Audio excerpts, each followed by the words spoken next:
Copy copy करायची नाही. कशी कॉपी परेशान करते. करायची नाही. तुम्ही मोबाईल मध्ये व्हिडिओ काढतो. हो लय काढतो का मी व्हिडिओ तुला आवडतात का नाही माझी दुकान बी चालू होतं तेव्हा. दुकान कशी कधी आणता आंब्याची खात राहणार असल्या. तुम्ही खेकडे आणायला गेलता. खेकडे मासे सगळेच बघितले का तुम्ही आंबे बघितले का मग तुम्ही माझे व्हिडिओ क्वालिटी निघता. भारी वाटतं का नाही माझे व्हिडिओ बघितले क्वालिटी क्वालिटी क्वांटिटी एक नंबर. मग मी लास्टला कसं करतो आ हा हा करतो का नाही कसं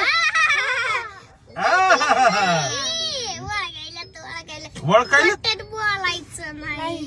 कसं करायचं आता सांगा तुम्हीच आता काय करायचं ती बरं आहो कुठून अहो कुठून? तुमच्या काळजातून तुमच्या काळजातून. इकडे इकडे इकडे इकडे इकडे म्हणा इकडे म्हणतो का नाही मी इकडे इकडे पण आणखीन एकदा काय म्हणतोय क्वालिटी क्वांटिटी एक नंबर. आणि काळजाचे तुकडे कोण म्हणते नुसतं जपानी. हा चला जलपरी यायला लागते तुम्ही कुठे नका बसू घरी जलपरी. चला चला जाऊ दे आता बाय बाय बाय. जाऊ द्या आता हॉटेलला काय करता हॉटेलला? आता गाणे म्हणतो जाऊन हॉटेलला खोटं बोलायचं नाही कॉपी